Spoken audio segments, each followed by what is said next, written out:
सर्वप्रथम हम शिवजी के चरणों में प्रणाम करते हैं और आप सभी भक्तों का मनपूर्वक स्वागत करते हैं और हम सभी प्रिय भक्तों से अनुरोध करते हैं कि कृपया आप इस चैनल को सब्सक्राइब करें और कमेंट में ओम नमः शिवाय ज़रूर लिखें ताकि हम आपको इसी तरह की वीडियोस पहुंचा सकें। आज हम सावन सोमवार की व्रत कथा का पाठ कर रहे हैं। आप भी हमारे साथ बोल सकते हैं अथवा श्रवण कर सकते हैं। अगर आपकी कोई मन्नत पूरी ना हो रही हो या फिर तमाम प्रयासों के बावजूद आपको करियर में सफलता न मिल रही हो या व्यक्तिगत जीवन में परेशानी चल रही हो, कोई भी दिक्कत हो, तो परेशान होने के बजाय अब की सावन सोमवार का व्रत करके इस कथा का पाठ करें। मान्यता है कि सावन सोमवार के दिन अगर व्रत रखकर इस कथा का पाठ किया जाए तो जातकों की मनचाही मुराद पूरी हो जाती है। तो चलिए हम सुनते हैं सावन सोमवार व्रत की पावन कथा। एक साहूकार था जो भगवान शिव का अनन्य भक्त था।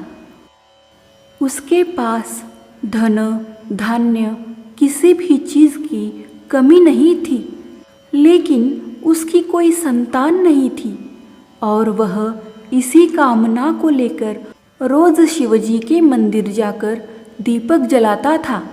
उसके इस भक्तिभाव को देखकर एक दिन माता पार्वती ने शिवजी से कहा कि प्रभु, यह साहूकार आपका अनन्य भक्त है, इसको किसी बात का कष्ट है तो आपको उसे अवश्य दूर करना चाहिए। शिवजी बोले कि हे पार्वती, इस साहूकार के पास पुत्र नहीं है, यह इसी से दुखी रहता है। माता पार्वती कहती है कि हे ईश्वर, कृपा करके इसे पुत्र का वरदान दे दीजिए। तब भोलेनाथ ने कहा कि हे पार्वती, साहूकार के भाग्य में पुत्र का योग नहीं है। ऐसे में अगर इसे पुत्र प्राप्ति का वरदान मिल भी गया तो वह केवल 12 वर्ष की आयु तक ही जीवित रहेगा। यह सुनने के बाद भी माता पार्वती ने कहा, हे प्रभु, आपको इस साहूकार को पुत्र का वर देना ही होगा, अन्यथा भक्त क्यों आपकी सेवा पूजा करेंगे। माता के बार बार कहने से भोलेनाथ ने साहूकार को पुत्र का वरदान दिया, लेकिन यह भी कहा कि वह केवल 12 वर्ष तक ही जीवित रहेगा। साहूकार यह सारी बातें सुन रहा था, इसलिए उसे न तो खुशी हुई और न ही दुख। वह पहले की ही तरह भोलेनाथ की पूजा अर्चना करता रहा। उधर सेठानी गर्भवती हुई और 9वें महीने उसे सुंदर से बालक की प्राप्ति हुई। परिवार में खूब हर्षोल्लास मनाया गया, लेकिन साहूकार पहले ही की तरह रहा और उसने 12 वर्ष की आयु का जिक्र किसी से भी नहीं किया। जब बालक की 11 वर्ष की आयु हो गई तो एक दिन साहूकार की सेठानी ने बालक के विवाह के लिए कहा, तो साहूकार ने कहा कि वह अभी बालक को पढ़ने के लिए काशी जी भेजेगा। इसके बाद उसने बालक के मामा जी को बुलाया और कहा कि इसे काशी पढ़ने के लिए ले जाओ और रास्ते में जिस भी स्थान पर रुकना वहाँ यज्ञ करते और ब्राह्मणों को भोजन कराते हुए आगे बढ़ना। उन्होंने भी इसी तरह करते हुए जा रहे थे कि रास्ते में एक राजकुमारी का विवाह था। जिससे उसका विवाह होना था वह एक आँख से काना था। तो उसके पिता ने जब अति सुंदर साहूकार के बेटे को देखा तो उनके मन में आया कि क्यों न इससे ही घोड़ी पर बिठाकर शादी के सारे कार्य संपन्न करा लिए जाए। तो उन्होंने मामा से बात की और कहा कि इसके बदले में वह अथाह धन देंगे, तो वह भी राजी हो गए। इसके बाद साहूकार का बेटा विवाह की बेदी पर बैठा और जब विवाह कार्य संपन्न हो गए तो जाने से पहले उसने राजकुमारी की चुंदरी के पल्ले पर लिखा कि तेरा विवाह तो मेरे साथ हुआ, लेकिन जिस राजकुमार के साथ भेजेंगे वह तो एक आँख का काना है। इसके बाद वह अपने मामा के साथ काशी के लिए चला गया। उधर जब राजकुमारी ने अपनी चुनरी पर यह लिखा हुआ पाया तो उसने राजकुमार के साथ जाने से मना कर दिया। तो राजा ने भी अपनी पुत्री को बारात के साथ विदा नहीं किया। बारात वापस लौट गई। उधर मामा और भांजे काशी जी पहुंच गए थे।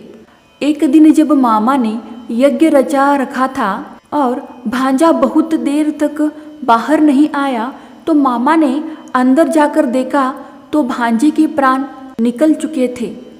वह बहुत परेशान हुए, लेकिन सोचा कि अभी रोना पीटना मचाया तो ब्राह्मण चले जाएंगे और यज्ञ का कार्य अधूरा रह जाएगा। जब यज्ञ संपन्न हुआ तो मामा ने रोना पीटना शुरू किया। उसी समय शिव पार्वती उधर से जा रहे थे तो माता पार्वती ने शिवजी से पूछा, हे प्रभु, ये कौन रो रहा है? तभी उन्हें पता चलता है कि यह तो भोलेनाथ के आशीर्वाद से जन्मा साहूकार का पुत्र है। तब माता पार्वती कहती है कि हे स्वामी, इसे जीवित कर दे, अन्यथा रोते रोते इसके माता पिता के प्राण निकल जाएंगे। तब भोलेनाथ ने कहा कि हे पार्वती, इसकी आयु इतनी ही थी सो वह भोग चुका, लेकिन माँ के बार बार आग्रह करने पर भोलेनाथ ने उसे जीवित कर दिया। लड़का ओम नमः शिवाय करते हुए जी उठा और मामा भांजे दोनों ने ईश्वर को धन्यवाद दिया और अपनी नगरी की ओर लौटे। रास्ते में वही नगर पड़ा और राजकुमारी ने उन्हें पहचान लिया। तब राजा ने राजकुमारी को साहूकार के बेटे के साथ बहुत सारे धन धान्य के साथ विदा किया। उधर साहूकार और उसकी पत्नी छत पर बैठे थे। उन्होंने यह प्रण कर रखा था कि यदि उनका पुत्र सकुशल न लौटा तो वह छत से कूदकर अपने प्राण त्याग देंगे। तभी लड़के के मामा ने आकर साहूकार के बेटे और बहू के आने का समाचार सुनाया, लेकिन वे नहीं माने। तो मामा ने शपथ पूर्वक कहा। तब दोनों को विश्वास हो गया और दोनों ने अपने बेटे बहू का स्वागत किया। उसी रात साहूकार को स्वप्न ने शिवजी ने दर्शन दिया और कहा कि तुम्हारे पूजन से मैं प्रसन्न हुआ। इसी प्रकार जो भी व्यक्ति इस कथा को पढ़ेगा या सुनेगा उसके समस्त दुख दूर हो जाएंगे और मनोवांछित सभी कामनाओं की पूर्ति होगी। तो बोलिए ओम नमः शिवाय।